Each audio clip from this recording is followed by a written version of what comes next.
Haawka, mamayu tamawa, Vicent we nichohi. Hello. Today I'm going to be showing you how to conjugate verbs in Iipay Aa, also known as Kumeyaay or Mesa Grande Diegueño.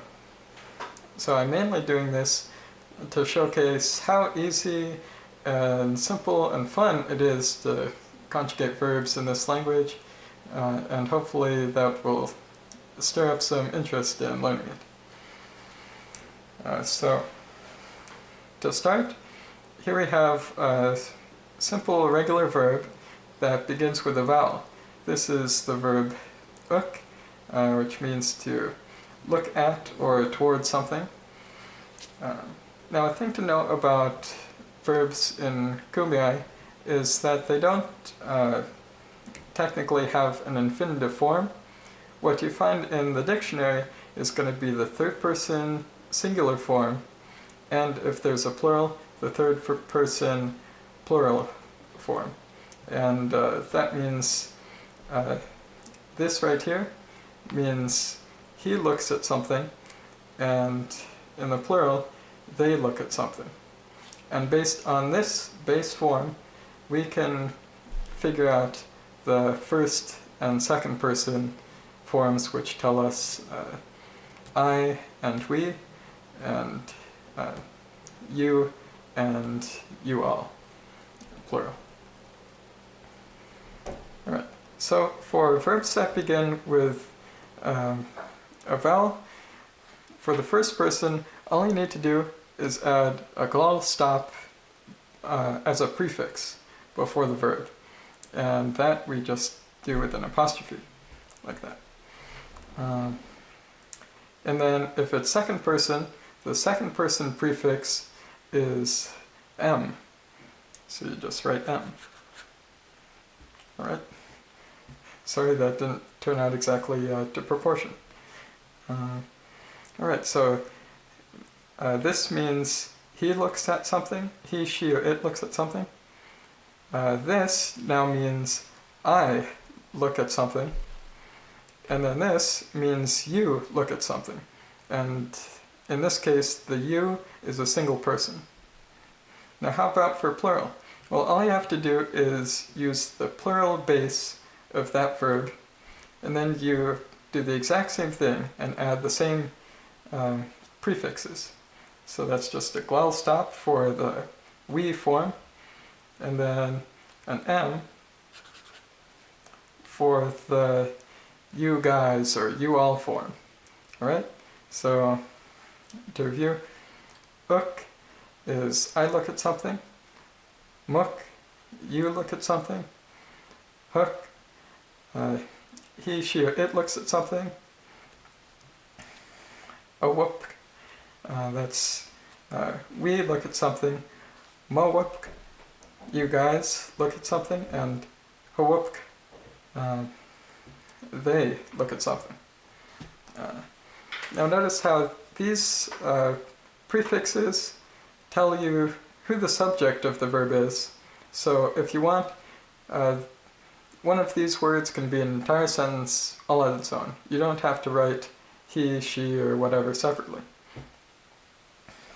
Before I move on, one other thing is this consonant here, the glottal stop, is interesting because in a lot of other languages like English, we naturally add a glottal stop at the beginning of words that begin with a vowel, whether we realize it or not.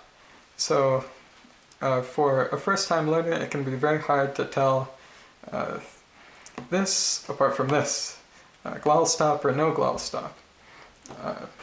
But one thing I saw in one book or a dictionary is that if there's no glottal stop, there's kind of a breathy sound at the beginning. By the way, I should say that a glottal stop is when you stop the air in your throat, like uh-oh, the thing between those two syllables is a glottal stop. So when you say a word without it, it's kind of like you're letting the air flow. So it might sound sort of like hook, but you can't say it too hard because H, the velar fricative, is also its own consonant in Iipay Aa. Whereas when you do have a glottal stop at the beginning of a word, and you want to make sure it's heard and as clear as you can get it, what you might try to do is build up a little force. So, uk. You can tell that there was a really sharp start there when I said that, because a little bit of pressure had built up in my throat, so you can sort of differentiate uk versus hook. Hook, uk. You see, with practice, you'll get it. But this is not all, because not all Iipay Aa verbs begin with a vowel. What if it begins with a W? This is a very common type of word, and whenever you see a verb in the singular that begins with a W, the W is actually a third person marker. So back here, for a word like this, there is simply no marker for third person. If there's no prefix at the beginning of it, that means that it's third person. But here, with the W, here's where we actually change it when we go into first and second person conjugations. So, to say, I walk, that's what this verb is, wamp. That means he walks. You say, Enyaj, amp. You see, so you replace the W with the first person marker back here, which is glottal stop. And then, same thing for second person, you replace the W with an M, mump. Alright? And it's the same thing with the plural form. We have the same first person marker, which is glottal stop. So this hawamp becomes awamp.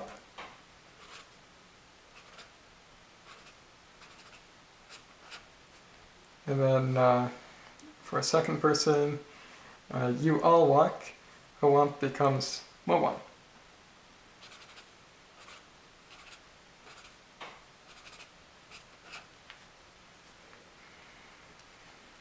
Alright, so what are these strange large words to the left of the verb here?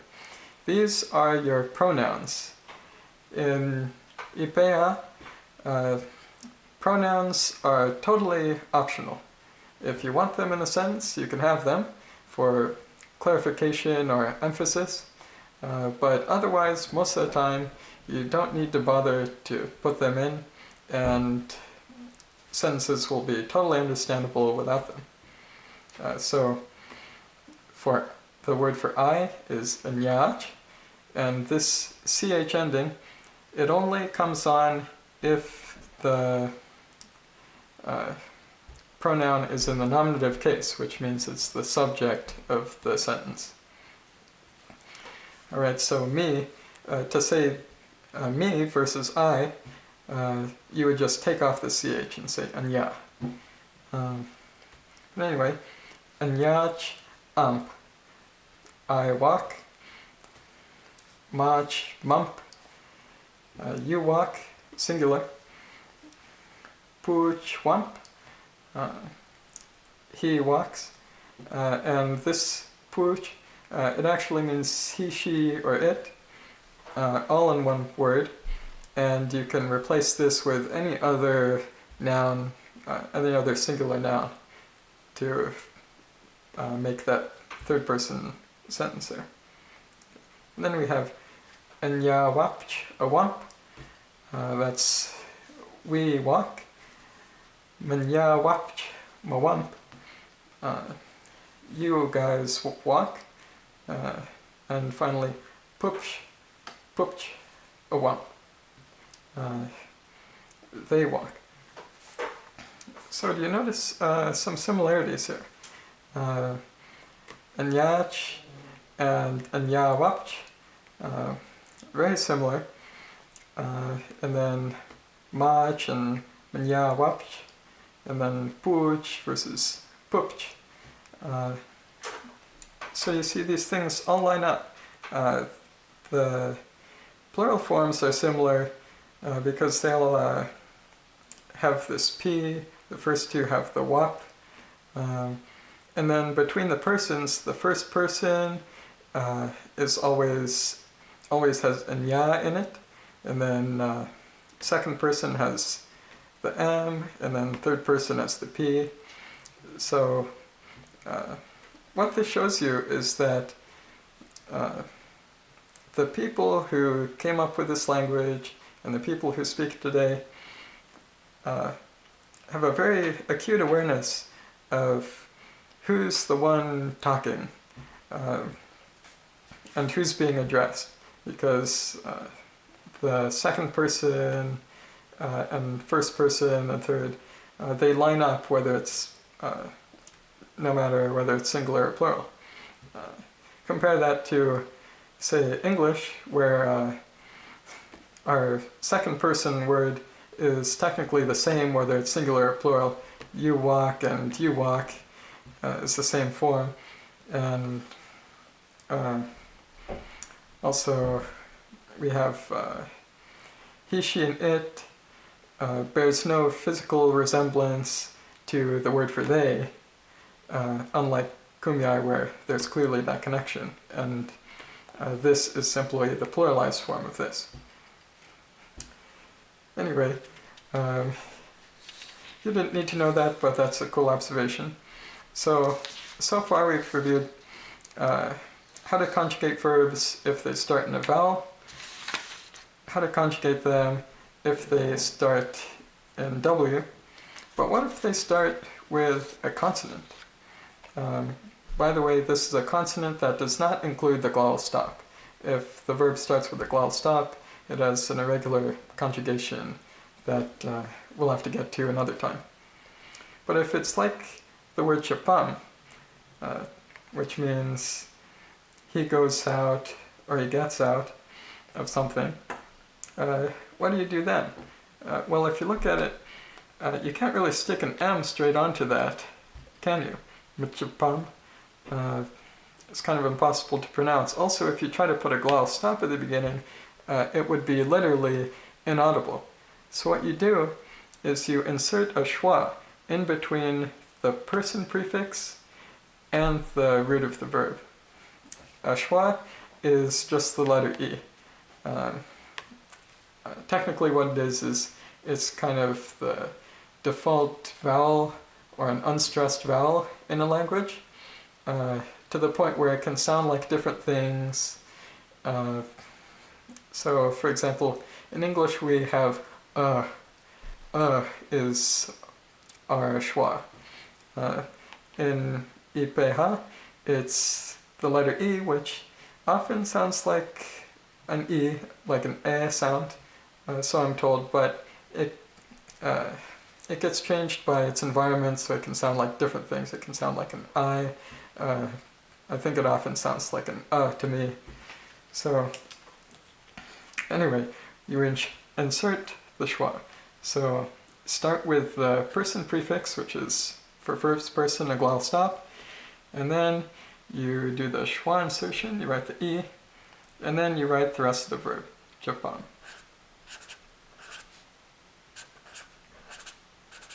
Alright, so the word meaning I go out is uchapam. Or if I do the accent on the final syllable more correctly, I think it would sound more like uchapam. Alright, and then for second person you start with the M, then you add the schwa, and then you do the rest of the verb. So, you go out is machapam. And then for the plural, again, the plural form just happens to also start in a consonant, so it works the same way. First person, the we form, glottal stop, and then schwa, the button.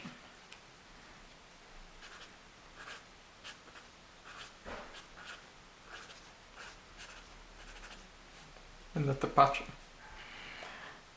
And then for second person, you all or you guys. We're in California, so if you say y'all, I'm going to be kind of disappointed. We say you guys here. Okay, let's be clear on that. So, do M, schwa, net button.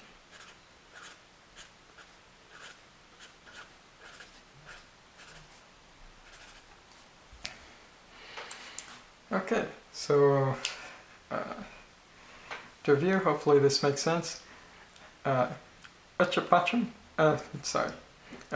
uchapam is I go out. Machapam, you go out. Chapam, he, she, it goes out.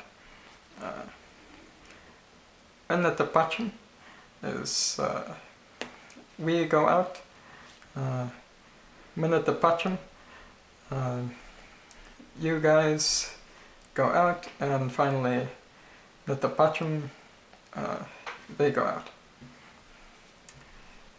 Alright, while I'm here I might as well mention something interesting. The M ending on this verb, not necessarily all verbs, but on this one means that someone is going out. So imagine that you're in a room with someone and they leave the room, you would say Japan, they went out. There's another word, Japak, where it ends with a K instead of an M, and that has a bit of a different meaning. Imagine if you're outside a house and someone comes out, you would say Japak, they came out. So it depends on the point of view of the speaker. Right. Another thing you're probably wondering is, how do you make a verb plural?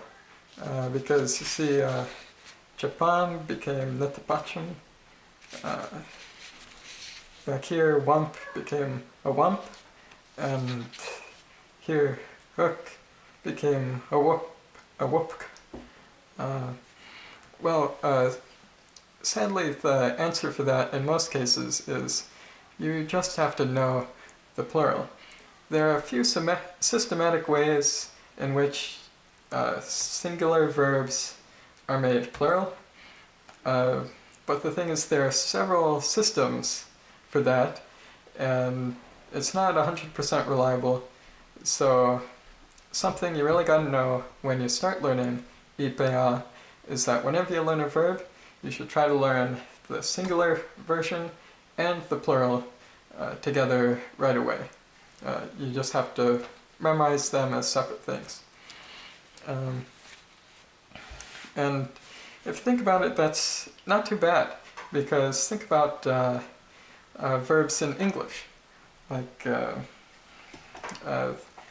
verb teach. How many forms do you have to memorize to say that?